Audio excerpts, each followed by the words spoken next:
Hey everybody, it is Beta and Aaron, and today we're doing part 2 of the HRO saga. So today is the timeline, what happened after the DROs were filed. I'll just start with saying hi to everybody. Hi Nana Hawk, hi Mr. Black Wolf, hi Tiffany. It looks like everybody's here. Megs is here. Is Tammy Sue here? Yep, Tammy Sue's here. All right. Hey everyone. Hi. All right, we are live on both channels again, and we're live on Erin's channel, so make sure y'all stop by and make a like for her. And I forgot, I got to do a quick disclaimer, so I'm going to have to go. All right, quick disclaimer. This live stream is only about, and you'll see me do this at the beginning, middle, and end. The following content is solely based on the litigation between Katherine Paulson and Beta Jade. No other litigation between any other parties, any other creators, any other private citizens, blah, blah, blah. So it's not about anybody else. And trigger warning, the following content contains wording that may be sexual or violent in nature. This content also contains wording surrounding crimes against children. So today what I thought we would do, yesterday we'll do a brief summary of what we did yesterday. If you haven't watched yesterday's live stream, you're definitely going to want to watch it before you watch this one, because you're going to be totally lost if not. Which you can go ahead and watch this one and then watch that one after. You might be fine. But yesterday we went over the actual paperwork with the HROs and between Katie, the one I filed on her on November 1st of 2023, the one on June 28th, 2024 that she filed on me, and then the one I filed right back on her on August 19th, I believe, of 2024. So that was yesterday. So today we're going to look into the steps I took after getting served with the HRO and some of the evidence and stuff that I found. So without a doubt, yesterday I highlighted anything that had to do with Robert Shinn. So first I thought I would, some of you might not know who 7M is, especially if you're watching from my second channel. So I'm going to get Erin to tell you kind of, because I haven't covered nothing regarding that. So maybe she can start from the beginning of when Katie started covering them, how it ended up into a lawsuit, and then a little bit about the lawsuit into the docuseries and how Katie started the docuseries, and then we'll be right caught up to what we're doing today. So, Erin, do you mind explaining the beginning of all that? Because I have no idea as far as that part goes. Yep, just one second. Sorry, I'm trying to get my earbuds to connect, so the whole house doesn't have to hear this. I'm going to turn my camera off for a minute, guys, because I'm eating dinner. I can hear you. I can hear you now. Oh, okay. Yeah, there you are. Okay. Okay. So, shoot, no, I lost it again. I guess we'll start with who is 7M. Okay, there. Okay, so who is 7M?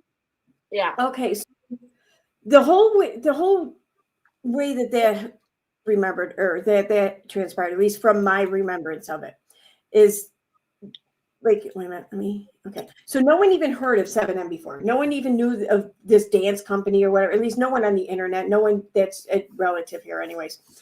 And then out of the blue, Katie just starts talking about after seeing this. I think it was an Instagram live with Miranda's sister and Miranda's mother and father, and they were talking about how like they lost their daughter to this cult, this dance cult or whatever, and her husband dragged her into it and stuff, and we can't even see her. We you know, she doesn't even want to be around us. When what they were explaining, in my opinion, could be the workings of a cult, or it could just be a woman trying to find her own identity. You know, depends. But Katie caught wind of this and decided that this was a cult. Katie, in her infinite wisdom of cults, that it is, decided that this is a cult and Shinn is a cult leader and therefore must be treated accordingly. And she evidently got the attention of some of Shinn's haters, a couple of people who were like kind of burned by him, like I think romantically maybe. And they pretty much just fed everything Katie wanted to hear, in my opinion. And so Katie started just reporting about this constantly, nonstop, trying to get other media outlets to catch on to it, trying to get the other dancers to reach out and tell their story. And you know, everyone needs to leave this cult. I mean, like, she's her reporting reached people, and it reached people that made it possible for it to reach even more people. And then the next thing you know, this dance and there's the dance group, and then there's Shekinah Church. This is a very important distinction. Shekinah Church has the pastor, Robert Shinn, and 7M is owned or operated, whatever, by Robert Shinn. They are not one of the same. They're not contingent on one another, but Katie can't really blur or tell the difference between the two. It's blurred together for her. So she's reporting, calling the dance company a cult and everything, and which then in turn causes the dance company to lose contracts for the company, for the dancers. It starts harming the dancers' reputations. And Miranda stated herself how she started to feel unsafe. And then for some reason, Katie teamed up with these two other Instagram people who were pushing the same bullshit as her. And Netflix thought that this would be a good series, I guess. I don't know. Okay, so Katie has a history of finding your enemies and using them against you. So anybody she's covering, she'll usually find any kind of detractors they might have and use them as a weapon against you. I'm going to introduce a couple key people. Now, yesterday I told you we're going to keep going over the hearings and all that. It's going to be a mixed bag in between that. But first, I want to get this timeline out of the way that we're dealing with. So if you don't, well, first let me introduce the key people. So this is Miranda Derrick. Okay, this is her Instagram. She also has a TikTok. Okay, you can see she has 1.7 million followers. Katie seemed to latch onto her for some reason, from what I can tell. And if you don't know who Without a Crystal Ball is, this is her for those of you that are watching me from Fortnite. And this is Katie's YouTube channel. This is her Instagram. You can see she's got 147K followers on Instagram. That's her channel. All right. So the day that we're going to start with is May 29th. So on May 29th, the Netflix docuseries Dancing with the Devil launched on Netflix. And it got released. So immediately Katie starts posting about that. Even though she's in litigation with them, I don't know how she's able to still report on them being sued by them. I thought you weren't allowed to do that. Am I wrong? I mean, I think it all depends, but I think why she's allowed to continue talking about them is because it's considered that Robert Shinn is a public figure. So I don't think you can really limit too much speech regarding him. Okay. I mean, whether or not you agree with him being a public figure is another story, but I think it's been established or at least accepted that he's a public figure. Well, yesterday I said we were going to go through a timeline from the month from May 29th all the way to June 28th, which is the day that I got served with an HRO, and it all fits in perfectly. So during this time, May 29th, we're going to start right there where that Netflix docuseries launches and where Katie goes wild, okay? So she starts making these crazy ass posts. This is on May 29th, and it says, please sign the petition and help us apply pressure to arrest Robert Shinn. Hey, ladies. So right here, you can see she's tagging the LA Police Department and the DA. And she's saying, why isn't Robert Shinn arrested yet? I'm pretty sure there are 3 women that have reported him for sex crimes. Hey, at LA, the DA's office, 3 women filed charges against Robert Shinn. You have the file. I have it. You charged him. So at this point, she's on Instagram and on her channel trying to get people to report his ass to, her biggest thing in my HRO was that, the police department's being spammed and so on. But she's over here trying to get her 400 plus following to spam the LA DA's office and police department. Right. And I want to just also point out too, that there wasn't 3 people who reported him for as assault or anything. It wasn't like that. I'm not even sure if it's accurate that 3 people actually did try to file legal formal complaints against him. But I know of one legal formal complaint that was submitted or attempted to be submitted was by someone who was I think a dancer and a church member. And she says that Robert Shinn, upon walking past her or something from behind her, thrusted into her backside with his pelvis, which it sounds to me like he was trying to squeeze by her and whatever else was on the other side of him. And that's just how it was maybe interpreted, but I don't know. Yeah, I remember her saying that she wanted her back popped, and he offered to do it, and then she said that was sexual harassment. Okay, yeah, there could have been it. I just want to point that out, that these are the things that she is calling like reported assaults or whatever. Well, I guess we might as well. Did you watch that docuseries? The 7M one? Yeah. The Dancing for the Devil? Yes, I did. I did. So just a brief summary of what it was about is it was basically introducing Melanie Wilkins. She's the first person on camera, and they go through their childhood between the Wilkins sisters, which is Melanie and Miranda. And it, launches off showing their childhood, how they were up and coming dancers, how they had this passion and goal to be famous dancers, and how they started a YouTube channel called the Wilkins Sisters, which led on to their huge TikTok channel. And then when they were going to auditions, they would always get the same feedback, pretty much like, we only kind of want one of you instead of both of you. So they decided to make the joint account, because they kept getting turned down as sisters. And then it goes on to these other dancers that have left because of the rumors that went around Robert. They all believed it and left Robert Shinn and the 7M Films. Now, 7M Films is a dance management company that manages the dancers. They provide them with wardrobes, the filming sets, housing, food, you name it. They pretty much supply everything around your life, and you just pay a percentage out of your pay to him and his church. And like she said, the church and the dance company are two separate entities. They're not the same thing. But anyway, that thing launches, and Katie just goes on this fucking parade. But the biggest things to remember is she's trying to get the police department spammed to death over Robert. And then she starts going after Miranda. So I'm going to play, I think it's this clip. Let me check. I think this is it. First, I want y'all to see this. Okay, here's the thumbnail for that one. So this is her thumbnail to the May 31st video. It says, "This is personal, and I won't stop until he's behind bars." So her thumbnails tell you a lot. And that one said, she won't stop until he's behind bars. So you can already tell she's after this dude. All right, I'm going to play the first two clips, and I believe these are from May 29th. Let me see.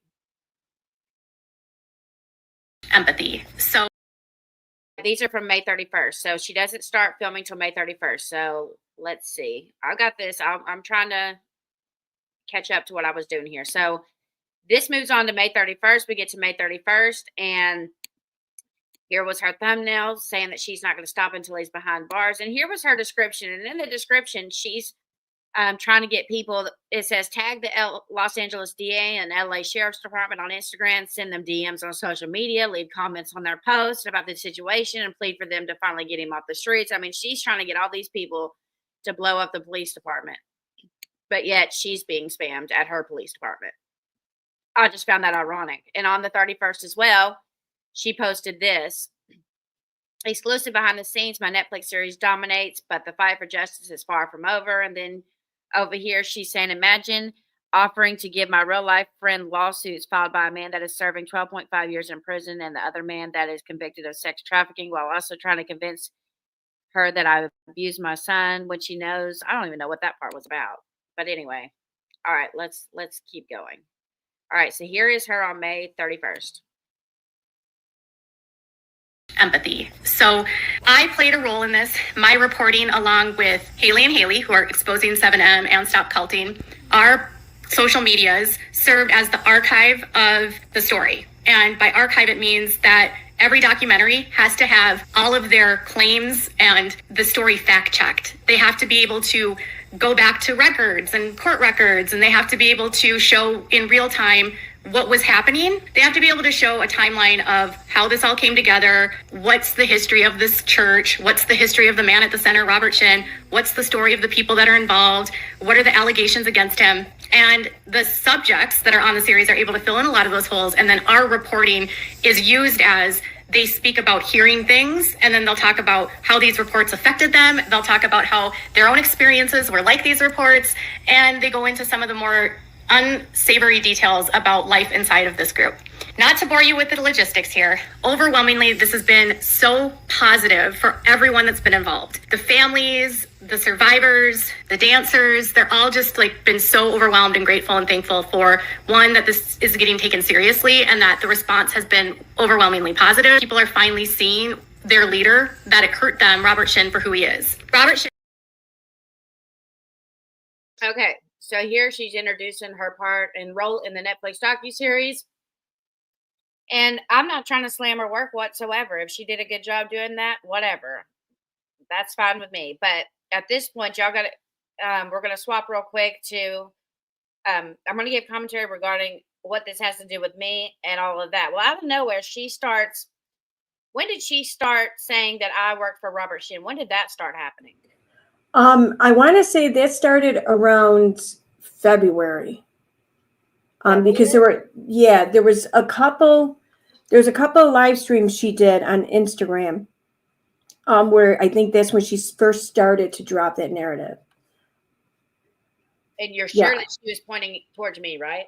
Yes, I'm sure, because she didn't come out and say your name, but she would drop little tidbits about the person she was claiming was responsible, and it was all things that could only point to you, especially when you look at them all together. It described no one other than you, like the woman from North Carolina who dragged me to court. I mean, that's you. Well, that pretty much dead aims it. Yeah. Well, at this time, I'm reporting on Gypsy Rose. I'm not focused on none of this. I have no idea this is even going on or even referencing me. I had to go back like 6 months or more to line all this up. So then we get to this second part, and for her to claim, people are falsely spamming her police department. She wants somebody charged, blah, blah, blah. Listen to this. The next step for me and for everyone is to ask the Los Angeles Sheriff's Department, why hasn't he been charged? Why have they sat on these police reports? Why haven't they charged him? They promised they would arrest him if 3 women came forward. 3 women who are victims reported him, and they did nothing. They've done nothing. And since when do we live in a society where 3 women have to come forward to file these kinds of claims against someone for an arrest to happen? And even then, when 3 women do come forward, nothing happens. At what point is the LA sheriff going to get off their hiney and charge this man? I will say this. I've been tagging the LA sheriff on my Instagram, and one of my followers did send me that a photograph that the sheriff is paying attention and reading the stories. And people have also been contacting the district attorney and getting automated responses. You can contact the DA. You can contact the Foothills Police Department in Sunland, where they're located. That's where all the police reports are made. You can tag the Sheriff's Department on Instagram. You can tag the DA on Instagram. What we're doing is just trying to apply as much pressure for them to take this seriously, because until he's arrested, none of the women or the men are safe.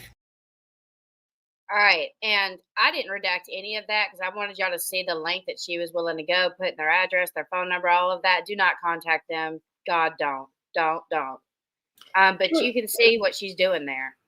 What did she mean by a number of people have been contacting them and been getting automated responses? Like that's just something that depicts something. I'm pretty sure that anyone who contacts a very busy office or whatever may get an automated response. What is she? That's the strangest thing to add there. Blowing their ass up, so they decided to put the automated thing on there. Yeah, probably. This girl, I mean, there was in the docuseries, right? The 2 women that accused him are 2 ex-lovers. He was married to a woman named Hannah Shinn, and he filed a lawsuit against both of these women that in the Netflix docuseries. You're going to see where they're all suing him, but what they don't say is he's already suing all of them. That's what they don't show. And, they're in the part 2, in episode 2, they're going on and on about their lawsuits against him and all that, but he's already suing them. And for defamatory stuff and, starting this rumor about him being a cult and all that crap. And so Katie is over here giving the address to the DA's office, the phone number to the DA's office. And so the 2 women that accused him of assault, the one girl didn't even want to do it. And she finally decided to do it. And then when the dancer goes in there to file a report, they tell her, we need more evidence than this. We're going to have more people. So they're literally on the Netflix docuseries trying to contact other women to go and reporting for sex crimes. It's crazy to me. I've never seen no shit like that in my life. Well, Yeah, so this probably why the police said we will act on it if 3 women come forward, because there's nothing to prove anything. It's all circumstantial, and anyone can say anything. But yeah, having 3 people, it might lay some sort of groundwork. And she's like, in what world do we need 3 women to? Oh my God. right. Okay. And the 2 women, okay, 2 of the women, and I'm not trying to take away from their victimhood or anything like that. All I'm saying is the 2 women were ex-lovers. They were with him for 10 years. You can't get mad and pissed once the wife finds out, beat your ass, and then claim rape. And then the other girl got her back popped and then said that, which I think they talked her into doing that. I really do. But I'll probably get backlash for that, but that's just how I feel about it. I've studied way into this, way into this. All right, so then we get to June 4th. Okay, June 4th. Miranda drops her written statement on June 4th. So Miranda drops this written statement on June 4th. Erin, do you want to read it or do you want me to? It's up to you. It's up to you. I don't care. I have my glasses on. So read that one. I'll read the one from Robert. So both Robert and Miranda both drop a written statement on this day, and this is where shit goes south for Katie right here. All okay, right, so Miranda says, I love my mom, dad, and Melanie, and they will forever be a part of my life. The truth is, we just don't see eye to eye at this time.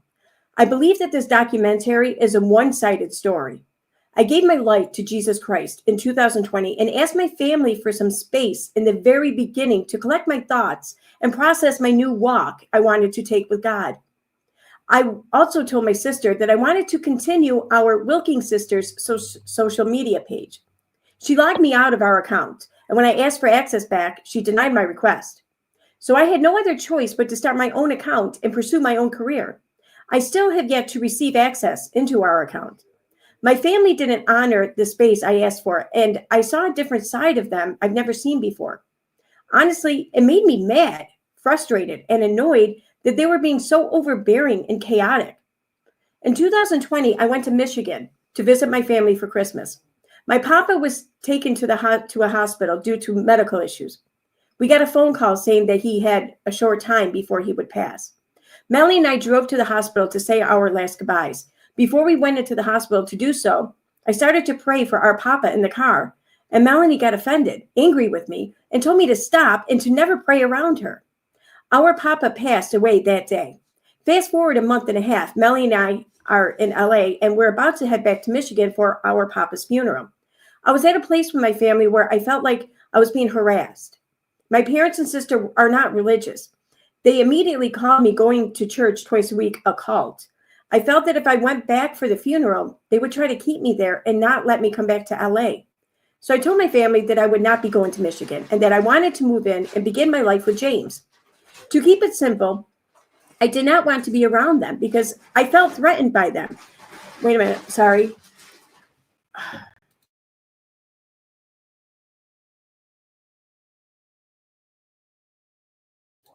I'm sorry, he was feeding the dog. Okay, so I told him, to keep it simple, I did not want to be around them because I felt threatened by them. This documentary has created a further challenge between us as I work to overcome this public attack. No one likes to be portrayed as they're brainwashed, not in control of her own life, shell of herself, human trafficked daughter, sister, when that just isn't the truth. I can't convince anyone to believe anything. I'm just a woman trying to live life. I'm not a victim. I'm not in any harm, and I'm not being abused. I've never asked my family or anyone else to help me in any way. Okay, so that was her statement, and you can see it doesn't really reference Katie, so Katie's not that mad yet. And then Robert released a statement, and just to give context to that, the theme of the docuseries is pretty much that Miranda is, whenever she turned, when her and her sister were booming on TikTok, and they had the joint TikTok account, out of nowhere, they met James Derrick, which is now Miranda's husband. Miranda's now referred to as Miranda Derrick, and they were in a group chat. And out of nowhere, Melanie got cut out of the group chat. And then that started the, window of James and Miranda dating. And then she moved up there, joined the 7M film crew, and became a dancer. Her grandfather died. She didn't show up for the funeral, and they think she was brainwashed and held from going to his funeral. But then we get to right here, and this one's already pre-read, so I'm going to go ahead and let this one go as well. And this is where Katie's mad, right here. On June 4th, Miranda Derrick responds via Instagram stories regarding the Netflix docuseries. And the only part I want to pay attention to is up here where she says, "Hey everyone, just wanted to get on here and say that I have seen the documentary. I want to start by saying that I appreciate the concern that has been expressed for my well-being due to pending litigation in which I am a plaintiff in a defamation lawsuit. It's not appropriate for me to comment on specific allegations, though I will state that I do not condone abuse in any way." So this is really the only part you really need to see. So this is her written statement versus her video statement. On June 4th, that's her other written statement. That's the only part that matters because that's the part where Katie literally panics. All right, well, Robert comes out with a statement as well about the docuseries, and the girls that he's referring to are the two bitter ex-girlfriends, which are sisters. I think he was dating them both, from what I could tell. And so he made this statement. 7M Films, Inc. is a talent management company that was born from a series of collaborations between a video director named Isaiah Shinn and a group of talented TikTok dancers who felt like they were spending too much of their creative energy focused on business deals that often went unfulfilled and unpaid. Without proper representation, the dancers felt like the industry was taking advantage of their hard work and skills. The dancers knew that Isaiah's father, Robert Shinn, was a respected businessman and asked if he could help with the business affairs so they could focus on the creative side of their work. Since August of 2021, the influencers on 7M's collective roster have grown from 3 million Instagram followers to 11 million followers in 7 short months. That is a testament to the hard work and talent of our artists, and 7M is proud to be a part of their success. It is true. The CEO of 7M, Dr. Robert Shinn, is also the pastor of Shekinah Church. It's not true that there is any business affiliation between the two entities. The Shekinah Church and 7M are run and operated separate and apart from each other. It is quite common for a person of faith to own and operate one or many secular for-profit businesses. You do not have to be a member of the Shekinah Church to be represented by 7M, nor do you have to be represented by 7M to be a member of Shekinah Church. Any claims to the contrary are simply wrong. Shekinah Church is a Christian church that was formed in 1994, and contrary to false and inaccurate reporting in the press, has nothing to do with the Seven Mountain Mandate. 7M also has no affiliation with the Seven Mountain Mandate. The M in 7M Films refers to Millennium, a fact that is well documented in its business filings. So he also had put out a statement regarding the docuseries itself, which I think I end up reading right around here. I went through all of this today. This is months of work. Let me see which date I've got next. One moment. All right, so I have another one from June 4th. Here we go. Without a crystal ball, June 4th, 2024. Please watch until the end. I respond to the statement, which none of us believe is written by Miranda. Her statement makes clear that she did not watch the series. If she did, she would have known that the issues raised in the series had little to do with what she is mentioning. Robert Shinn is blaming her parents, Melanie, and me. This has been his MO since 2022. The only person Miranda is suing is me. Her lawsuit has nothing to do with the series. She was only added to Robert's lawsuit to try to stop her parents from speaking to me. Miranda is not suing production or her family. She can speak, but Robert won't let her. Robert views all of us as evil. He will never acknowledge the crimes he has committed and will always attack and malign his victims. Miranda attacking her family is done by Robert, not by her. Robert wants the negative PR to stop. He wants her to still be profitable. Do not let him win. The series was not about Miranda and only Miranda. Robert is the one driving this narrative because he is and continues to be too much of a coward to actually speak for himself or turn himself into the police. The Wilkins and me are not the evil ones. Thank you. So right here, this is her response to Miranda's statement regarding her being a plaintiff in a lawsuit. So you can tell Katie's pissed already right there. But then Miranda, we will get there on the 10th where Miranda does a video statement, and that's where the bomb drops, and it ends up being a nightmare. So we're going to get to the good parts now. The first parts were kind of boring, so had to go through all this going on. So as I'm being served, I'm sitting here like, okay, so far Miranda put out this statement on the 4th. Katie's pissed about it. So now what? So now we get to, let's see, a few more. She just went wild posting after Miranda made that written statement, pretty much. So I just read this one. We just read that one. Well, as well on the 4th, James also made a statement. So James is the husband of Miranda. Okay. And I'll let Aaron do this one. It's not that long, but here's what his response was. It's important to know the responses of each person that didn't participate in the docuseries. And everybody's like, well, if they were not guilty, why didn't they participate in the docuseries? Well, the reason why is, which none of them decided to tell anybody, is that they're being sued by them. And who's going to be in the docuseries where they're literally in litigation between the other parties in the docuseries? Nobody that's smart would do that. So this is James's response to the docuseries. I'll let Aaron roll with this one. Okay. It says, this company is not a religious nonprofit organization, but a secular for-profit company run by people who have faith in God. It is their job to manage, control our bookings or schedules. FYI, talents pay agencies and management companies to control their bookings and finances. That is not a call to activity. It's called doing business. Is it wrong for Christians to be engaged in a non-faith-based entertainment businesses? If 7M was run by an unbeliever, then it is no longer a cult. I have been burned and ripped off by so many secular management companies in the past. It was Miranda and mine's decision to restrict our communication with the Wilkie family to give us some space. Now, this personal situation has escalated to get out from a cult organization who is not allowing members to communicate with their families. By the way, how do they know who talks to who? Did they tap my phone line or something? Okay. And don't. Okay. Well, okay. that's the rest of it. Okay. Total collective work hours of. Oh, am I reading this? Yeah. I'm sorry. That's just the rest of his statement. Okay. Total collective work hours of 7M dancers yesterday, 0. Anticipated work hours today, 0. Oh, except one person, Kylie, who teaches private dance classes because she loves working with kids, which is outside of 7M. The average amount of time the dancers work for 7M is 0 to 5 hours a week, depending on the jobs lined up.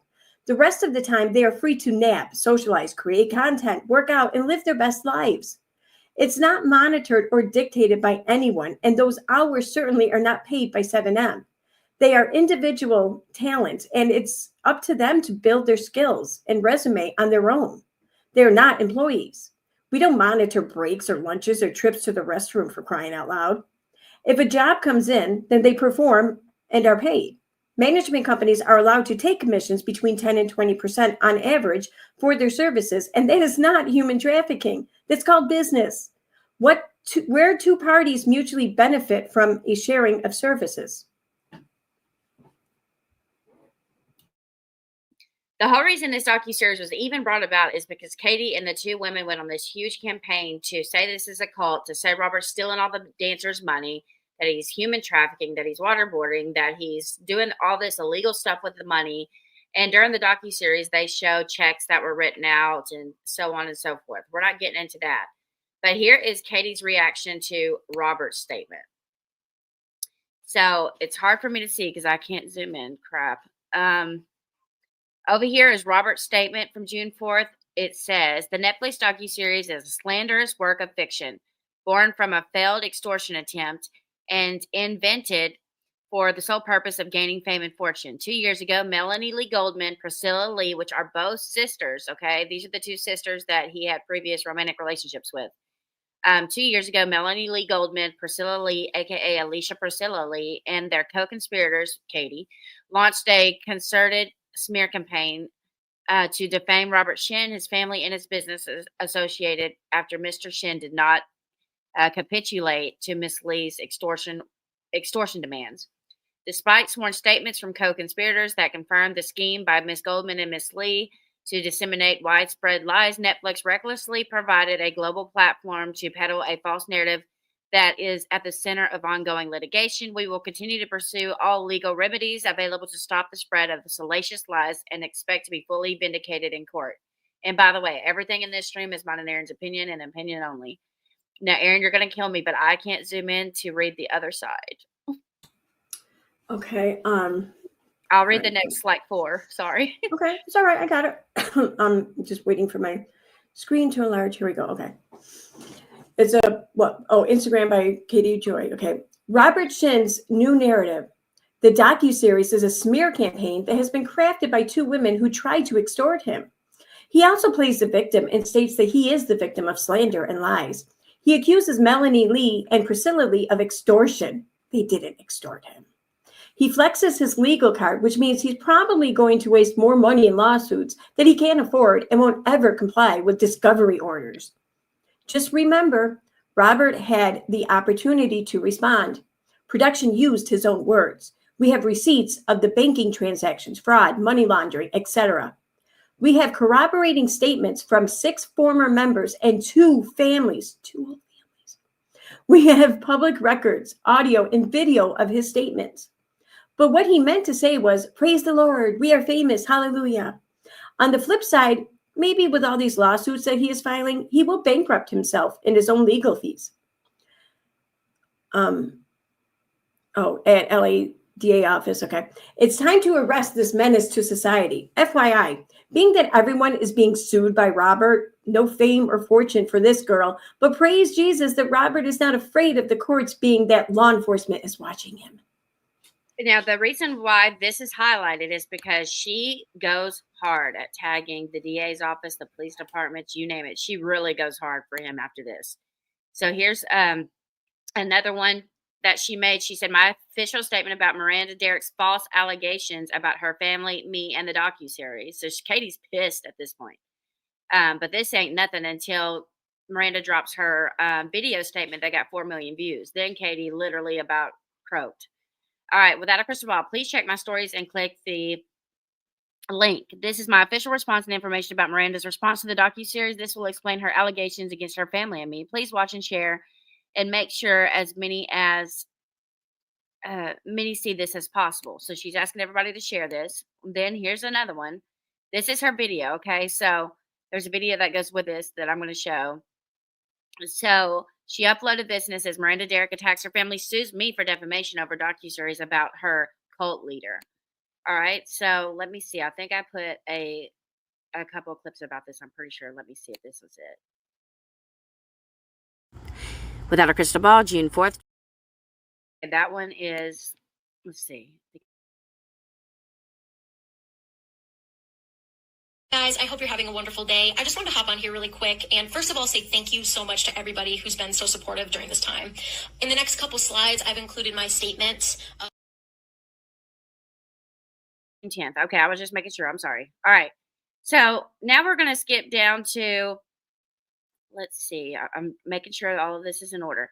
All right. So then, like I said, she goes hard after him. Well, then Miranda starts dropping her verbal statements and Katie goes ballistic. These are just, she made 6 posts, uploaded 9 videos mocking Miranda being in danger while also trying to discredit the harassment Miranda claims she's experienced. So Miranda does a video and Katie, starts mass posting. That's just, these are just the posts that she made. Here's all the lives that she made regarding it. 6 different lives from June 12th to June 20th. She goes nuts. So then we get to a key moment, which was June 9th. June 9th, Katie posted Miranda's address and photos of her home. All right. So first, this is the day before Miranda drops her verbal statement. Okay. The day before. And this is where I believe I want to say it's this one. This one or this one. This is Robert Shinn's response to the Netflix docuseries. One. Nope, not that one. I see it. Okay. From May 29th to June 9th, Katie asked her audience to contact and mass tag the Los Angeles Police Department and District Attorney's Office on her Instagram and YouTube platforms to over 533,000 people in order to harass the authorities into arresting Robert Shinn for false rape charges. All right, TikTok, we need your help. This is Katie Joy. I was an archival consultant on Dancing for the Devil, the 7M TikTok cult. One of the other archival consultants, Stop Culting, created a petition in the hopes that we could get enough people to sign this petition to have the LA County Sheriff's Department finally fully investigate Robert Shinn and his church, Shekinah Church, for the alleged conduct that's happening at their Tahunga church, as well as any alleged crimes that might be occurring. We already know that 3 women have filed reports at the same Tahunga Police Department, and yet no charges have been filed. I need your help by signing the petition and sharing it with everyone and anyone. You can find the link actually in my description in my profile, and just sign it, share it, and pass it along. The more pressure we put on the police department in Tahunga, the better. Robert Shinn needs to be fully investigated. There are literally people right now under his control that have no say in their lives and are being completely exploited and potentially essayed. Please help us by signing the petition. And thank you so much for your help, your consideration, and sharing this with your friends. Okay, so right there, she had started a petition on change.org trying to blow up the police department. So she's escalating blowing up the police department. Well, then we get down here to the doxing of the address. Here we go. Wait. I wonder, because I made this record. I don't know if, okay, I think the address shows on here. Okay, I'll play the one that doesn't show. Let me do that. Miranda Derrick is back again, filming content from her townhouse. Even though Miranda has allegedly told friends that she lives on her own and doesn't have anything to do with Shekinah Church and certainly doesn't live in property connected to them, this is actually not true. The home she's filming at is actually a rental that was leased through Shinn Real Estate Group through the realtor Matthew Shinn. Matthew Shinn is Robert's new right-hand man after his previous right-hand man, Daniel Joseph, left back in 2022. Matthew listed the rental that she lives in back in January of 2024, and she and B- are renting through a lease agreement through Shinn Real Estate Group. Matthew is a real estate agent and broker, and Robert is known to place people in rentals that his real estate company manages. As a result, Matthew and Robert make a commission off of all of the real estate deals and lease agreements. Matthew is listed as being active in his church from his profile on Realtor.com and Zillow.com. Matthew is also listed as a mentor in the lawsuit that was filed against him, Robert Shinn, and basically the whole gaggle of mentors that are a part of Shekinah Church. In the lawsuit, they allege that Robert exerts his control and dominance over people through mentors, including Matthew Shinn. Robert moved B- and Miranda into their own place to make the appearance as though they were independent and disconnected from him. Miranda and B- have gone as far as to tell friends they are no longer involved in Shekinah Church and are not managed by 7M. These types of lies have become very common for people that know Miranda and B-, which is actually shocking because neither one of them had ever been dishonest people. That is until they became involved with Robert Shinn. Former members have alleged that Robert Shinn teaches his members that it's okay to lie because the ends justify the means, and people out in the world can be lied to because they are spiritually attacking his church. So not only does Robert Shinn have them lie to friends and family, but he's also making money off their lease agreements from tithing as well as from their management contracts. Miranda is still very much under Robert's control. And all of these posts that she's putting out are likely at the direction of Robert to make it appear as though she is happy, independent, not controlled by anyone, and certainly not controlled by Robert Shinn. This is part of Robert's PR game, so please do not follow these dancers and let Robert win. Okay, during that video, that's the changed version, but in the original version, she does show Miranda's address. You can see that she shows the interior of Miranda's house, all of that. That was on June 9th, okay? So by June 10th, I think Miranda got fed up and she dropped a bomb video and Katie went wild. So let's play her video response, and then Katie just goes ballistic after this because it got 4 million views, and Miranda straight out. And remember, I've gone over 2 or 3 examples where she's tagging the LA Police Department to go after Robert. She's tagging the DA's office or anybody possible in law enforcement to go after him. Now she's posted Miranda's photos of her houses on the inside and the address, which we are going to get into the video where she denies doing this. But I have the proof right here that she did, but I'm not going to show the girl's address. She absolutely posted the girl's address. But all right, so we're still on June 9th. Okay, so that's what happened on June 9th. She doxes Miranda. Okay, and then we get to June 10th, which is from here on is the most important because you're going to see the whole narrative from before June 10th. Remember, guys, it was Robert needs to be investigated by the police. She's bragging about what she did in the Netflix docuseries. At this time, Robert brainwashed her into making a written statement. There's nothing about whatsoever her being harassed, her being stalked, her being threatened. But you're going to see after Miranda's statement how that all turns into now she's being harassed. Now she's being threatened. Now she's being stalked due to people Robert's hired and blah, blah, blah. So I think this is where she really pinpointed it onto me. All right. So here is a post that she wrote on June 10th. So June 10th, Miranda drops her video right here. This is the video, and I'm about to play it. And this goes with a reel Damn, I can't zoom in. But Katie makes this post on Instagram, and the reel that I'm going to play that goes with this is 1 minute and 20 seconds long. Let me see. Yeah. Okay. Erin, do you mind doing this one? Nope, not at all. I can't zoom in. I don't know Okay, why. I got it. Okay, so it says, yesterday, Robert's troll accounts were spamming Kelly Wilking and making similar threats to her about Miranda, as though this series could cause harm. Now, today, Robert has Miranda put out this video claiming that people are sending her these messages. What if the messages are from inside the cult? Robert is likely highly scripting these videos. I cannot fathom anyone watching the series wanting to cause harm to Miranda or James, which makes me again suspicious that she even watched the series. This follows Robert's MO to blame Miranda's family, blame Melanie, and blame Netflix, and no accountability for his actions or his role in all of this. Miranda is not safe, and I hope she realizes that. No one from this side is doing this to her. There is no way. Robert is the factor and the reason why the series was made. The series is not only about Miranda, and there is no way she has seen the series to keep making these videos. She did nothing private, and every single outing with her family was posted to social media for Robert. Okay. So as you can see, the threats start with Miranda's family. Apparently, Miranda's family is getting threats. So now Katie's starting the narrative that she's being threatened. So she plays literally a Darvo on Miranda. Miranda does this public statement. So here's her statement. But I just wanted to be transparent and a little vulnerable with you. But before this documentary, my husband and I, we felt safe. Now that this documentary is out, we feel like our lives have been put in danger. We have both been followed in our cars. We have received hate mail, death threats. People have been sending us messages to commit suicide. We've been stalked. Someone said that if I see you on the street, I'm going to come and gut you, so you better get security. Someone also said that if I see you walking on the sidewalk, I'm going to come and shove you in the trunk of my car. So these are just some of the messages that I've been receiving behind the scenes.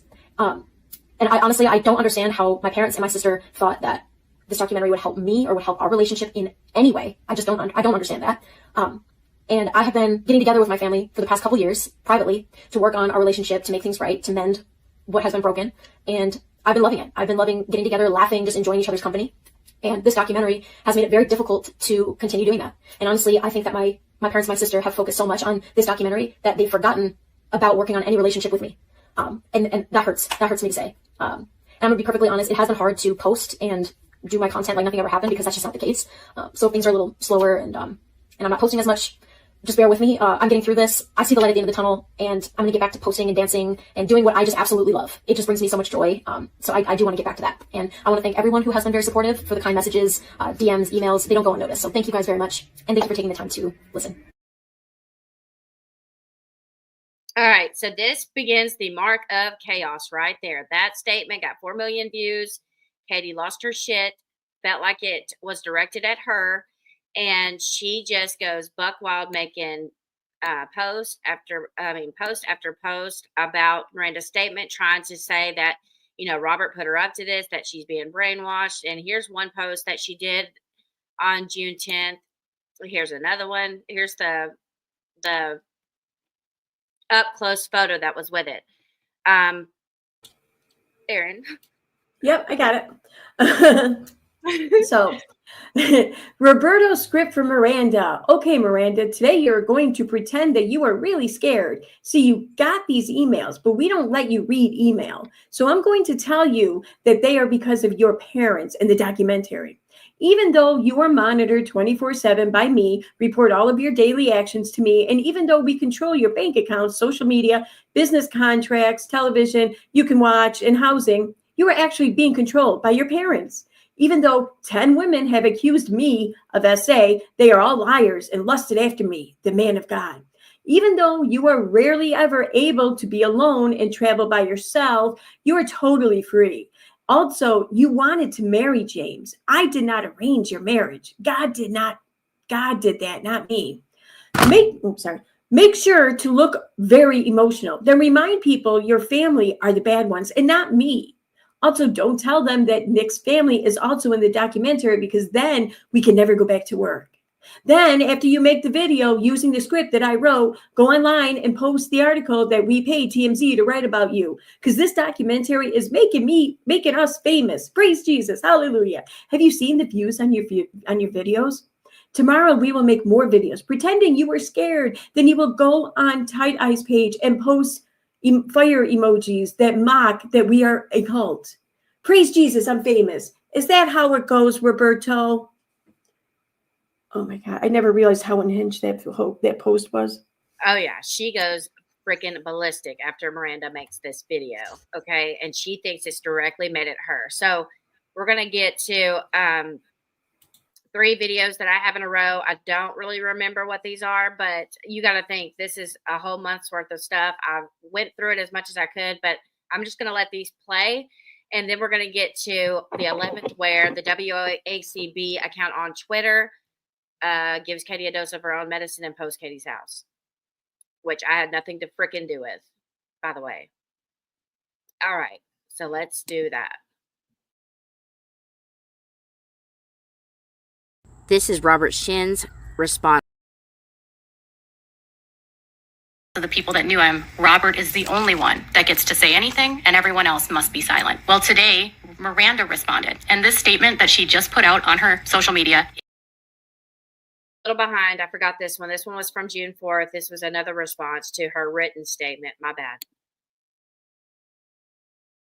To the people that knew him, Robert is the only one that gets to say anything, and everyone else must be silent. Well, today, Miranda responded, and this statement that she just put out on her social media is at best nothing but filled with lies. I have already spoken to Kelly Wilking, who has already told me that this statement she does not believe was written by Miranda. She also believes that the statement and this tactic that Robert is using is to throw Miranda under the bus, throw her and her family under the bus, throw me under the bus, throw the production under the bus, so that he can get out of this unscathed, so that he doesn't have to address these issues. I will read you her statement and then I will respond. She wrote this: "Hey everyone, just wanted to hop on here and say that I have seen the documentary. I want to start by saying that I appreciate the concern that has been expressed for my well-being. Due to pending litigation in which I am a plaintiff in a defamation lawsuit, it is not appropriate for me to comment on specific allegations, though I will state that I do not condone abuse in any way. I want to stop right there and say that the only pending litigation Miranda has is in a case that was filed against me in the state of Minnesota more than 2 years ago, where Miranda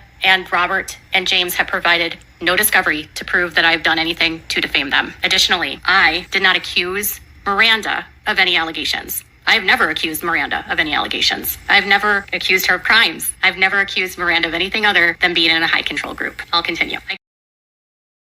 Okay, is that true? Aaron? Well, I'm sorry. Is that true? Has she ever accused Miranda of any crimes?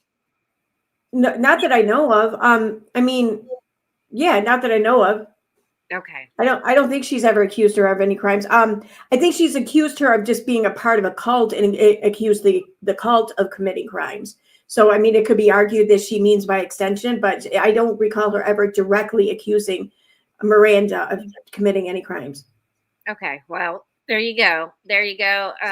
Katie, you got a truth on that one. By the way, if someone could put Katie's link to her channel to give her credit so I can get done with this video, and I'll credit your channel, Katie, when I get off of this. I'm going to go ahead and I'm catching us all the way up to where we're supposed to be, which is the 11th of June. Let me play these last 2 clips. I'm just making sure, because some of this was it's supposed to be seen by the court only. So I'm just making sure there's nothing private showing. So that's why I'm having to be careful here. But here we go. To the people that knew him, Robert is the only one that gets to say anything, and everyone played that one. From May 29th to June 9th, Katie asked her audience to contact and mass tag the Los Angeles Police Department and did that one. There's her statement. All right, let's see what this one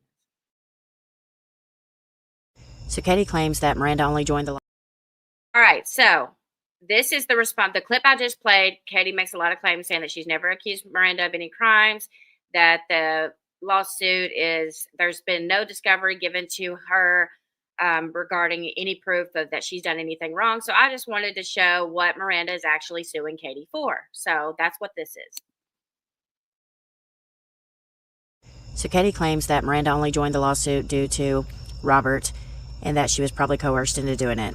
She claims that she's never accused Miranda of any crimes and that she's only claimed that Miranda is part of a high control group. That's false, and I just wanted to show that fact real quick. This is why Miranda joined. Okay, number 17. I have estimated that from the year 2022 to 2042, I will lose approximately $10,791,608 as a result of the defendant's false and defamatory statement. Now, the next two are absolutely the truth. Number 21. Defendant's false and defamatory statements have caused me to be harassed by media, organizations, and other individuals attempting to gain information about and save me from a fictitious cult. Number 25. Defendant's false and defamatory statements have caused myself and my family to have been threatened and harassed by third parties. That's a fact. All right, so there's to clear that up. I forgot I did that. All right, so then we get to the 11th, and you're going to see me key in some police reports. So the very first, so this is where Katie starts dropping her narrative behind the scenes and on social media. So this police report, Katie, I don't believe had anything to do with, but I kind of go over the very first police report that's dropped at her police department. We're on June 11th, and I'm going to let it run while I walk my dog. I'm hurrying, so you might have to give commentary after this clip, Erin, because my dog is staring at me, annoying me. I'm going to run him out super fast. Okay, no problem. Here it goes. So the first police report was filed on June 11th, 2024, and it was filed by a Sherry Ann Bancroft, allegedly. So the day after Miranda drops her response to the docuseries, this was filed into Katie's police department. All right, so on 6/11, I was dispatched to Hanover for a suspicious circumstance. Sherry Bancroft requested a phone call with regards to Katherine Paulson due to issues online. I was familiar with residents due to previous police reports. Paulson is a social media influencer and has a YouTube channel. I called Bancroft to inform Paulson was part of a documentary online that talked about a girl named Miranda Derrick. Derrick resides in California. Derrick recently posted a video online that states since the documentary, she has been receiving threats from people online. Bancroft informed that she is concerned for Derrick's safety and wanted Paulson investigated for doxing. Bancroft informed she does not know Derrick personally or have she ever spoken to her. I advised Bancroft that Derrick would be the one that would have to need to report any criminal issues to law enforcement. I informed Bancroft that these issues may need to be addressed by the social media platform they are on for possible policy violations. Okay, so I don't know who the Bancroft person is, but the fact that this report was made with a name for it to be traced back to and a location or phone number even is that makes me want to believe that it was legit. It was an actual call by an actual person with an actual concern. Now, and the concern was that Katie Joy needs to be stopped because she's putting this woman Miranda in California in fear for her life. Yeah. I don't know if I don't. Okay. So yeah. So I mean, that's huge though. I mean, so if that's a legit report, then Katie Joy's coverage inspired someone from across the country to call Minnesota in protection of someone in California. Like that's a big deal. You know, and it's crazy. I mean, when you are starting to inspire strangers to take those steps because they're that concerned about it, it's beyond me. I also want to point out too something. I don't know if any of her video clips have this one part in one of Katie's streams around this time, but when Katie did a few streams after Miranda had made her video about how she was in fear for her life, her and James felt safe, but now they no longer do. That's when Katie Joy suddenly started getting these reports coming in, allegedly. Then when these reports started happening suddenly. And in one of her live streams, she even says, I had the cops at my house. I don't recall Miranda ever saying she had the cops at her house. Like it was some one-upmanship or something over who can be the biggest victim. Yes. But Katie was the only one playing, really, you know? Absolutely. Okay. So went over the police report. So this is this was on June 11th. This is the last of June 11th, and then we're going to get into the WACB Twitter thread, where Katie's house is shown, and I am going to have to cover her house. Shit. Okay. Erin, while you're reading this, I'm going to cover up her house and then put these posts back up there. Go ahead. Her house is showing. Okay. It's supposed to be for the court. Okay, so these read Katie's Instagram post number 8. She lists out the threats received that are cropped, unable to determine the authenticity of the messages. Miranda says these are some of the messages that she has received, and again, shakes her head no. In her video last week, Miranda shook her head no when thanking people for support. Miranda's tone, delivery, and emotions do not match the severity of the situation. Nor does her recent video demonstrate that she knows that the documentary isn't about her, but rather about Robert Shinn. It's likely she is being told that the series is only about her family. Robert is on audio bragging about telling Miranda what to post, when to go live, and how to silence her family in the series. These recent videos outline exactly how Robert operates. In both videos posted by Miranda Derrick, likely made at the direction of her mentor and Robert Shinn, she shakes her head no while saying a positive statement. According to Boston University clinical psychologist Dr. Ellen Hendrickson, shaking your head no while saying yes could be a sign that someone is lying. This is an example of a non-congruent gesture, which is when a person's body movement don't match what they're saying. For example, if someone says, "Of course I'll cooperate with the investigation," but then shakes their head slightly, they may not be telling the whole truth. Excessive fidgeting of the hands can also be a sign of stress that is induced by lying. In both videos shown here, Miranda makes a positive statement while shaking her head no. Quote, "I'm coming on here to be transparent," while shaking her head side to side to signify no. How to silence her family in the series. These recent videos outline exactly how Robert operates. It is easy to get mad at Miranda, but she is a victim of Robert. She is doing what she is told, likely out of fear or rebuke, loss of privileges, loss of standing in the group, and isolation. Do not send anyone hateful messages from this series. Okay. So, as you can see, she's trying to make it sound like Miranda's crazy. She's reaching here, reaching. So that's the end of June 12th for now. Now, I made this timeline, guys, and I might have to refer back to some dates, but you get the gist of what's going on each date so far, right? I hope so, because I'm having to go back on some things. Now, I was going to redact her house, but she actually does a video where she shows her own house. So what do you think, Erin? I mean, in the video, she literally is sitting in front of WACB's post with her house showing. Should I even redact it then? I would make sure that there's no no address, no number, no street name showing, no license plate showing on a potential car, nothing identifiable to the geographic location or whatever, you know. But I mean, that's fine. That's Balls put her name there. Okay.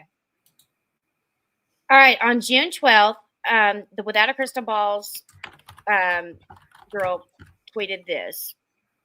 And you can see the license plate says Balls, but it says, "Several people were kind enough to send me pictures of the WOCB house. Look at the garage. The Paulsons are hoarders. KJ's a public figure. And if she can post pictures of Miranda's house, so can Balls." So she posted this and a couple other pictures. And this was Katie's response to that, trying to deny and deflect on it. But, you know, I know WACB was trying to make a point here, but Katie absolutely took this to her advantage of saying that Robert's sending people to her house. So great.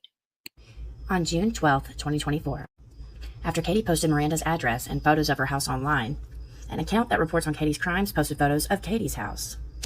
Katie then goes live on Instagram to lie and deny posting Miranda's information, and of course, blames Robert. Okay, so I don't know who in my neighborhood is taking photographs of my house. I'm not sure who you are. I know that the photographs that were found by this account were not from Google Maps. They are not on Google Images. My home's images do not have a garage door open. You don't see my car. You don't have a photograph of my front porch.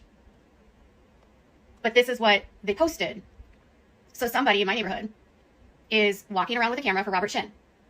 Think of how psychotic you have to be in my neighborhood, taking photographs of my house for a cult leader so that they can post them online. whoever you are, we have doorbell. We have a Ring doorbell. We have cameras installed all over our house. I can't call it into police because frankly, I don't know who did it. I've notified Netflix. I've notified security. And I'm just saying to like whoever my neighbor is that's helping Robert Shinn, you're disgusting. Like, you're so beyond disgusting. If you live in my town and you are helping this man, that is disgusting. We haven't looked at our cameras yet. But I live in a small town, you guys. There's 3,000 people. I can't call, okay, someone said fake profiles, call the police. I can't call the police because I don't know who Balls is. I don't know who owns this account. I don't know anything about them. I don't know their identity. And I don't know who took the photos. So there's really nothing I can post other than someone took photos of my house, but I don't know who. You have to have like a person to accuse when you call the police. So I've gone through this before.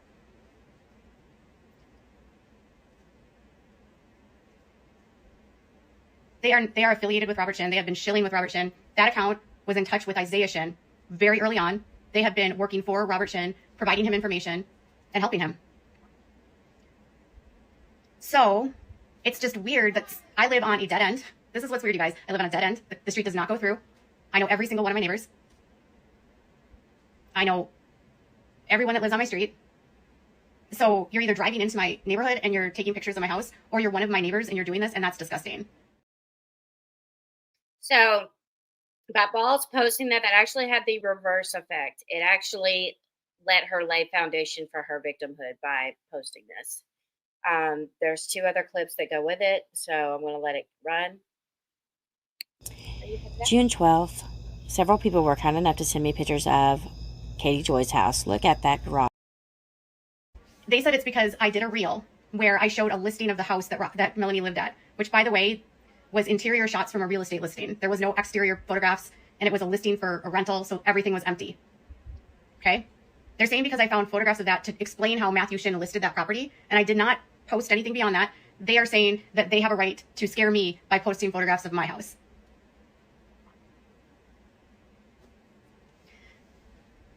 I don't have access to that. My husband is looking. And I'm not here to like say that I'm going to call the police right now. I'm just saying like literally these are the tactics that this cult has been using for years. So they're trying to silence and scare anyone that speaks. Can I say something to that? Yeah. I remember that stream. Okay, so that part right there where she says, I don't have access to that. My husband is looking. She's talking about the security footage from their security camera on the front of their house there. She's saying that she doesn't have access to that footage for her security camera on her house. And then she said, my husband is looking. My husband's in charge of this. But I think she goes on to say, but that's just crazy to me. How do you, okay, maybe you just don't think to instantly give yourself access to it, but you have to, they has to have crossed your mind by now with all this shit going on. And you're just like, oh, my husband's looking into it, whatever. Because someone was asking her, well, what did your security cameras pick up? And then she said, I don't have access to that. My husband's looking.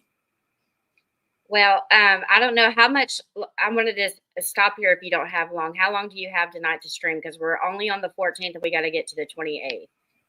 I have I have a good, no, I have, okay. So at 7:00, I might have to just take a break for 5 minutes, but then I can come back for a little while.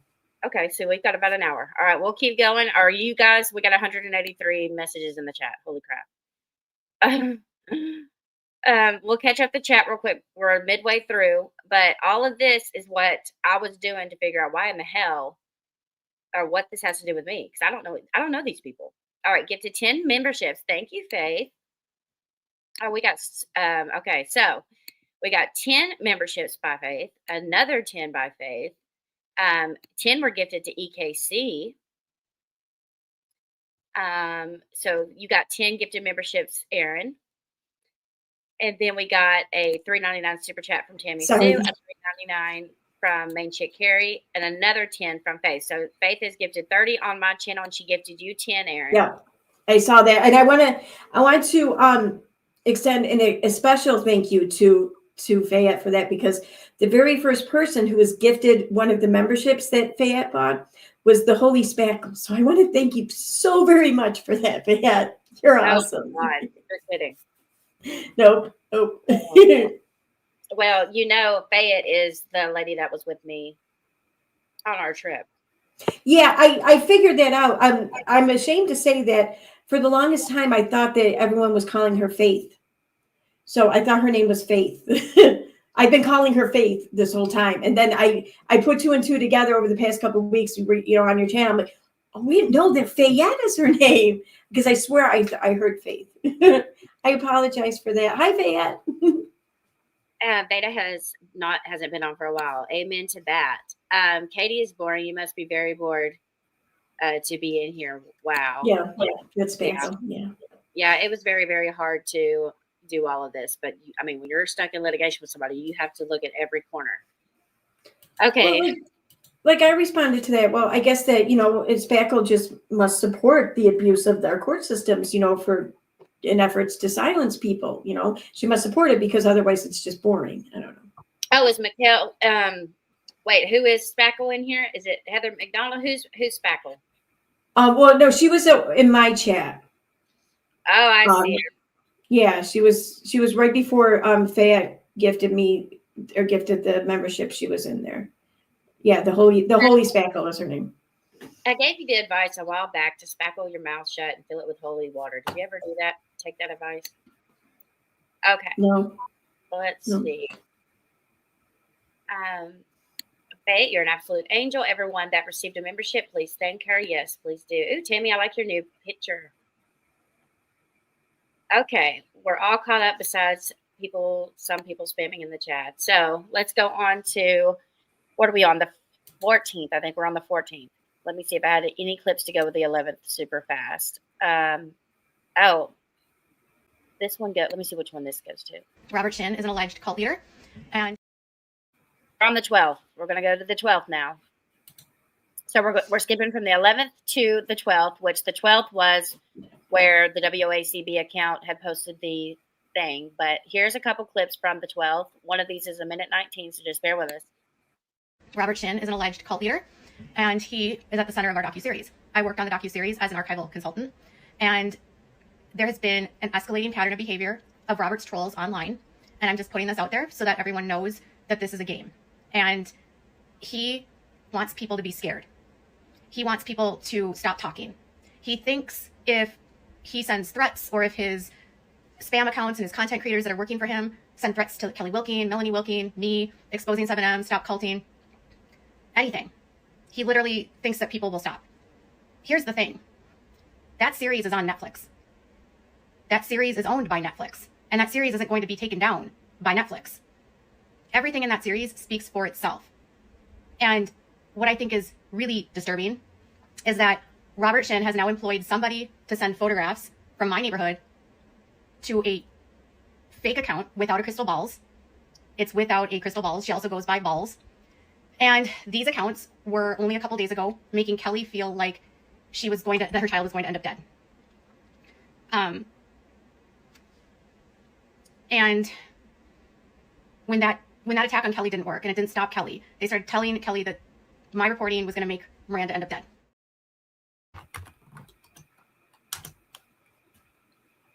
Okay.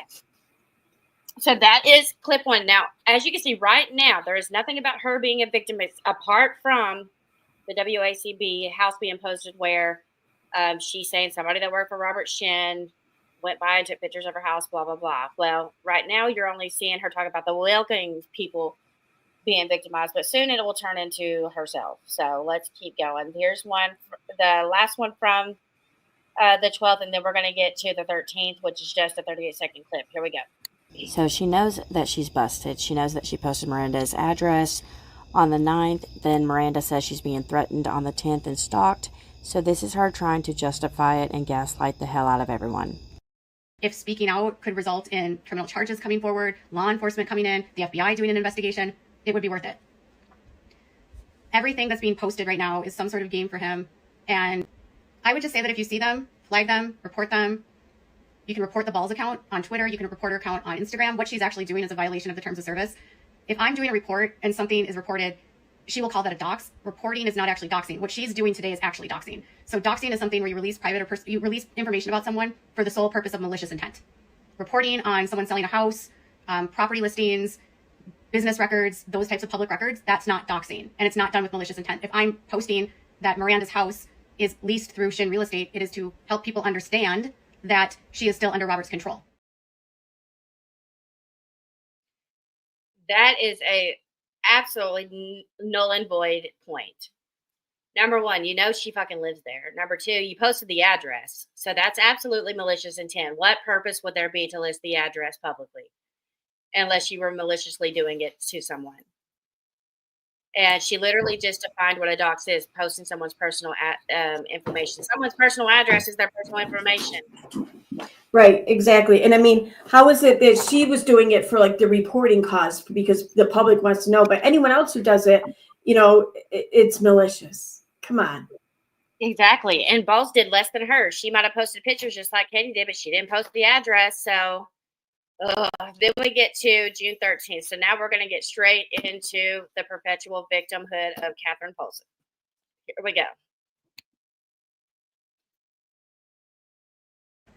Even if Robert has neighbors coming by to take photographs in my house, and even if you're one of my neighbors taking photographs in my house, you're not going to intimidate me and silence me by doing that. You actually just look like you're guilty.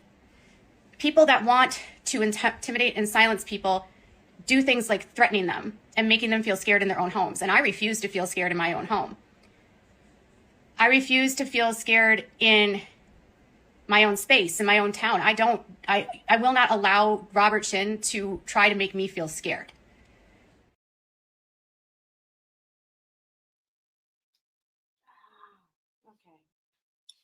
Okay, so she harps on this house thing. She totally took WACB's post and made that the world's worst thing. I've got about 3 brands full. Right now we're on the 13th. And I know that, okay, so let me go to the brand Robert number 2. If you don't know what a brand is, that's where you put your photos and videos for a stream. And that tells you how many I have because I've got like 5 brands full. So, all right, now we're going to skip on to the 17th. This is where it gets real hot, okay? The 17th is where everything goes down. And I wanted to start with, where is it? I'm looking for, why are these things in here with it? Let me find, that's not it. Maybe it's the one titled 7M. Okay, this is where we go over the lawsuit between the girls and Robert Shinn. And then, all right, so 9th, 10th. Okay. Then we get into, okay. I'm getting there. All right, so then we get into the 17th. All right, so the 17th, we're going to start here. And it's a lot of paperwork, but like I said, we did June 11th, right? That was the first police report, apparently by so-and-so, all right? But now we're going to get into all the police reports out of nowhere after the 11th. Police reports start dropping into her police department. We're going to look at the ones that were dropped on the 11th, which we already read, okay? Then we get into the one from the 17th, the one from the 19th, well, 2 from the 19th, 1 from the 20th, and 1 from the 22nd. So we're going to go over all those real quick just to show what's going on behind the scenes as this is going on. So Katie's not only dropping a narrative online that she's being stalked, she's also behind the scenes working up a good foundation with the police department. So we're going to start with, we already did the 11th. Remember, the 11th was the one Aaron explained, okay, from the lady that's concerned about Miranda being doxxed. Okay, so then we get to the 17th. And on the 17th, this one drops. And this one was for suspicious circumstances. And let's see what it was about. So, Aaron, do you want to start with this one? Sure. Okay. So this is how she's laying this out. She makes sure to include Robert. Robert's the one doing this. He's got people doing this, the police. She's making sure her police department, just because she knows that she is the cause for the harassment of Miranda and Robert Shinn. So she's got to reverse that on them. So she's working behind the scenes to do so. And she's working hard online to do so. So this is her behind the scenes working her moves to make sure that they're planted with harassing, stalking, and threatening her. So here we go. So this is incident summary. Harassment redacted. Swatting email complaint sent to the city referring to non-existent issues at the address. Previous swatting calls for service to this address for kidnapping, being held hostage, and child welfare. Resident denied any of the reported issues and no issues observed at the residence. Child was observed on the couch watching TV. Swatting issues are related to a Netflix documentary, Dancing with the Devil, TikTok 7M called, whom the homeowner was a part of the production team. Forward to CID for further investigation. Officers' observations, actions. On 6/17/24 at 10:50 hours, I was advised of a suspicious circumstances that occurred through email to the city, redacted, over the weekend. Redacted city administrator advised of receiving 2 emails about issues at redacted. I am familiar with this address relating to ongoing harassment from an unknown person due to a Netflix documentary that was recently released. The first email that was sent through the online city complaint form appeared to have been sent from Katherine Paulson. The return email used was redacted, and the phone number attached was redacted. The content of the first email complaint stated that a Robert Shinn is harassing her and sending someone to harm her and to refer to her Instagram account for further information. The second email complaint the city received appeared to be from the resident at redacted. The name of the complainant was Jackie, and the contact phone number attached was redacted. The complaint stated that Katherine is hoarding items in her yard, causing rodents to be present. Abandoned vehicles are in her yard, and her dogs bark nonstop. The complaint also states that they are concerned for Katherine's child's welfare. Based on the previous cases involving Katherine, I believed these were swatting emails to cause more law enforcement contacts at her residence. I spoke with Katherine at her residence and explained the reason for my contact. Katherine immediately denied sending in the complaint email to the city of redacted, though she does believe Robert Shinn is causing the harassment. While on scene, I observed Katherine's son on the couch appeared in good health and was watching TV. Katherine confirmed that the contact number provided in the email was her old cell phone number that is no longer in use, and that the return email used in the email is no longer active. She stated she would not provide either of these forms of contact as they are no longer in use. Katherine advised this is the ongoing harassment from an unknown person due to the release of the Netflix series Dancing for the Devil, the 7M TikTok cult. Katherine stated she was a part of the production team and she has been the victim of the harassment due to the information that was released in the documentary. She stated she is currently being sued by Robert Shinn, who was the main subject of the documentary. Katherine stated that she believes Robert Shinn is paying the influencers mentioned in the documentary to file fictitious reports, so law enforcement has contacts harasses her. All right, so as you can see, what is she doing in here? Can we see what she's doing here? Oh yeah, she's serving herself up as to look like the victim, not just another victim or also a victim, but the victim pretty much. And she's not only making herself the victim, she's trying to make it look like that the people behind it are trying to frame her for these things. It's the exact same thing she did during another lawsuit back in 2020, 2021. Exactly. And I'm going to show one more thing before we're going to show one more thing, and then we're going to go back into the HRO with me, go over a couple of those things, and then we will do part 3 on the next scheduled date that Erin has. I'm going to jump into the studio real quick and add something that also happened on the 17th just to show you what she's doing here. So let me add that in because it wasn't added. Give me 2 seconds. This is really important. I just had to make sure the addresses and everything was redacted. All right. So on the 17th, okay, she has this police report going, but here's what she did on just 1 sec on the 17th as well. So let me show you this.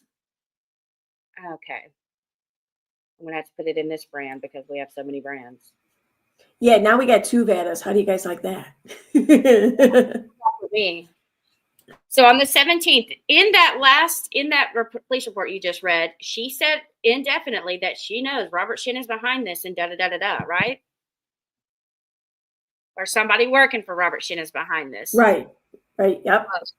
On the 17th as well, this gets filed into her lawsuit. So she's involved in the police department, step A, check mark. Now she needs to figure out a way to get the court's involved. So what better way to do that than to have her lawyer's email addresses used to file CPS reports on her? So here's what she filed into court on the very same day after telling the cops that she knows Robert's behind this, but it doesn't say as much in the court filing.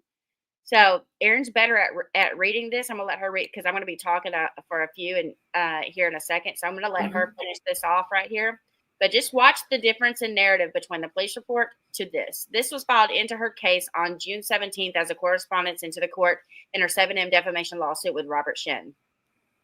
And this was filed by her attorneys, correct? Her attorneys, Yep. And Okay, it says, Dear Judge Willis, at 4 a.m. on Sunday morning, June 16, 2024, police came to my client's home and said that they had received a tip from an anonymous caller who stated that a man was holding Ms. Paulson and her son hostage. Later that day, I received 2 draft child protection notices that were ostensibly filed by a, quote, Graham, who was identified as an attorney with Trant Law using my email address stating that Ms. Paulson had threatened her son. These followed communications to our firm that were ostensibly from Ms. Paulson, but were not sent using, but I'm sorry, let me start that paragraph again. These followed communications to our firm that were ostensibly from Ms. Paulson, but were sent using incorrect email addresses seeking advice on matters related to this case. Emails were also sent from suspicious addresses to Ms. Stavig and others. Okay, and then here's the rest of it. Ms. Paulson is working with law enforcement to address these concerns. However, we wanted to advise the court that this occurred in the event that your office has received or will receive any communications that match this pattern. We do believe that these events are related to this case, but do not know whether there is evidence linking defendants to these events. We may ask for the court's assistance in the near future if the investigation warrants it. For now, we only ask that the court be suspicious of information received outside the regular e-filing, e-serve platform. Please contact me if you have any questions. All right, so there she goes. Bingo. She's online, spreading now this victimhood narrative. She's got the police involved. She's got the FBI involved. And now she's got the lawsuit involved. So that's where we're going to make a pause. Y'all don't want to miss part 3. Part 3 is going to be epic. But in part 3, yesterday I told y'all that we were going to go over some of the hearings. So at this point, yesterday I had said that I had filed initially on November 1st. It got dismissed due to jurisdiction on the 9th. Then of 2023, November 1st and November 9th of 2023. Then on June 28th of 2024, she filed one on me. We had court on August 5th. She did not show up. It got changed to August 19th, which is where I filed an HRO on her on the very same day that I had my first hearing regarding hers on me. And then this is when I started looking into all of this. This took a long time. And at this time, after the very first hearing, which is the same day that I filed on her on August 19th, her lawyer begins emailing me directly after. And he's asking me to send any and all evidence that I have against Katie. Well, we also were given a trial date of October 24th of 2024 at this time, and our exhibits were due on October 10th of 2024. So he's wanting me to send anything I have, and he was going to do the same. I sent some things over, but I was very careful because I know Katie, and I know what she would do if I sent the bombs that I had on her. So I did not send those to him, and I'm still not putting those out publicly just in case of future litigation. But I know without a doubt somehow that HRO is linked to Robert Shinn. So that's what caused me to look into all this fucking church shit regarding these dancers. And so that led me into contacting Miss Amber Stavik, which, just so you know, Katie's lawyer regarding my HRO case also works in the same Trout law firm as Jennifer and Graham do. They are all in the same law firm together. So on one end of the law firm, which is Graham and Jennifer, she's got them working on her 7M case. On the other end is the guy that was working for her for this HRO. And then on my end, I'm pro se as my own lawyer. And I pretty much say I'm a pretty dang good pro se lawyer. Primary one, I know. I wonder if they meant plaintiff. How is somebody messaging as me on my Crime Rewind page? Okay, so it only comes up on one page as that's me messaging, but it only comes up on one page as Crime Rewind. It comes up on Crime Rewind as that I'm Crime Rewind. Okay, On Vada Jade, I'm not showing up at all. It looks like, but on my page, I come up as Erin Cassell or EKC People Suck. So. Oh yeah, she keeps the whole place employed, and I want to thank you, Hot Tea Joyless, for retweeting my tweet and promoting part 1. I don't know if I haven't been on there to see if you did part 2, but I really thank you guys. You definitely don't want to miss out. So to finish explaining real quick what had transpired. So at this point, it's still June. Wait, no. It was August 19th. So on August 19th, me and her, we go to our very first hearing. And during our first hearing, I get in there. And the very, very first thing that happens is Katie doesn't know, number one, that 30 minutes prior, I had filed a counter HRO on her. So we're in this hearing, and the judge, her lawyer wants to speak and say something. And he's like, "What's going on, sir?" And he said, "Well, I wanted to speak on behalf of my client this morning. That I decided to post the Zoom links to the hearing so that the public could join in on this private hearing. Could you please remind her of the terms regarding her HRO and that this could be, contempt, blah, blah, blah." And I wasn't going to spill the news that Katie also had an HRO, but I decided since they wanted to play that and already try to get me in trouble on the very first hearing, that I would drop the same bomb. So I said, "Well, could you also make Katie aware that she's also privy to the same terms because she has an HRO that's about to be served to her in about 2 days." So that ended that. Well, after that, Katie was fucking pissed, went online, went ballistic, mad, which is what we watched yesterday, madder than hell, about the one that I filed on her, saying that the investigators called me psychotic and blah, blah, blah. Well, anyways, and then let's see. We had 2 or 3 more hearings after that, but me and her lawyer pretty much did an email exchange. Most of it was, we had a few phone calls. He was asking me to send him some things. I asked him to send me emails that I'm being blamed for being. That way I could turn them into Google and get a subpoena started for Google. And so he did. He sent me exactly 22 of them. And what do you know? Most of them were in all detractors' names, all people that hate me's names. And I'm being blamed for not only emails that were created in my name, but the ones that were created in their name. So at this point, I'm investigating all this 7M stuff, trying to figure out what's going on with it. And I was going to have that countering also all the other evidence to counter all the other ones. So on the next live, I'm going to list out all of the allegations I'm being accused of. And then I'm going to talk about, we're going to look at clips where I'm somehow pulled into the 7M stuff, all the clips. Aaron hopefully can send me all the clips where I'm mentioned or implicated as working for Robert Shinn. And that sort of thing. And we're going to continue on. I'm going to have, I don't think I'm going to show any emails between me and the lawyer because I did make promises to him. But I don't want to make this too long in case I need to have it for court purposes later. I don't want to leave them with like 15 hours to watch. But I want to thank all of you for being here. Aaron, when did you say your next day you could come is? Okay, so I had told you that I could do Monday night, tomorrow night, after 5, but turns out I can do whenever you want tomorrow because there's a screw up with the schedule, and I was asked if I wanted the day off or not. I figured Monday's not super busy anyways. Yeah, sure, I'll take it off. So would you rather do earlier in the day? That's up to you. Really, any time's going to be fine for me. Let's see. So. Okay. Can we do a? He leaves for work at 5:15. Can we do 6? Sure. Yep, that works. And because I know you don't want to do early morning, it's either that or that. Yeah, no, I don't like early morning. Yeah. All right. 6 p.m. tomorrow, guys, will be part 3, and we're going to start at part 3 on June. What date are we on as far as this goes? What date did we stop at? The 17th. So June 17th. Through June 28th, we'll finish out that timeline, and then we'll get into some other good stuff. So, so far, this has been pretty good and organized, huh? We did a good job. I think so. I absolutely think so. This has been very well prepared, and props. Getting there. Well, so far, we went from, Miranda, and she's after Robert and Miranda.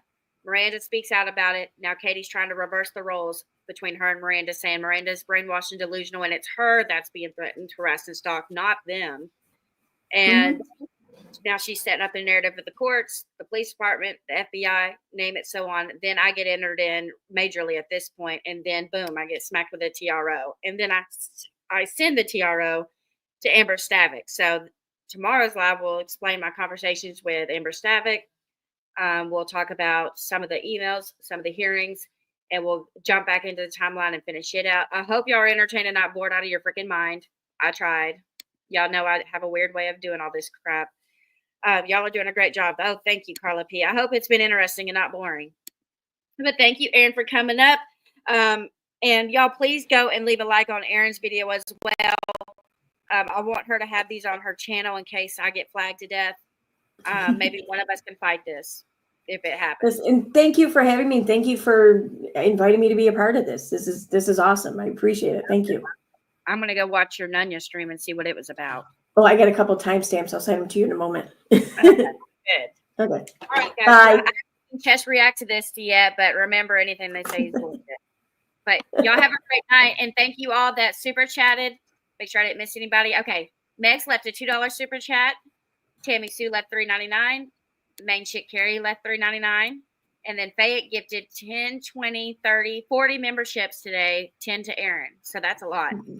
Yes, I just want to read. I like to read. The Holy Spackle, Heather McDonald, Delilah Margaret, Gigster, Pom Pom 79, Indigo Halo, Kayla Kitty, Tiffany Hoff, the allegedly, occasionally Goob and Nurse Linny, Aaron Lee. And that's who, if you did receive a membership as a gift, and thank Fayette for it. So thank you. I gotta figure out where you're reading that stuff. Oh, I have to go into the chat on YouTube in order to see that. Oh, okay. Well, I can read yours if you want. I mean, I can pull them up. Okay, yeah. If you don't mind, I think it's like 30 names, but go ahead and try to. Oh no, I'm sorry. No, I have to be only the channel owner or admin can see them listed. But you said it's in the live chat on. Yeah. If you go to YouTube on the live chat, you'll see the green box where it says Fayette gifted or whatever. Right underneath that, in italics, you'll see the names. Okay, Fayette gets 10 memberships, but it doesn't. All it says under there is Carla P. Hello all. It doesn't tell me who. Maybe I got that. Are you signed in under your Vantajade YouTube account? I probably am not. No, I'm signed into my Crime Rewind one. That's why. Okay. Oh, well, I'll figure out what the names are, and as soon as it updates in studio, I'll list them out hopefully by tomorrow. But we will see you tomorrow at 6 p.m. for part 3. Hey. Yeah. Bye, everyone. Up either. Okay. All right, Erin. I'll see you tomorrow at 6 p.m. Bye, All right. guys. See you then. Thank you.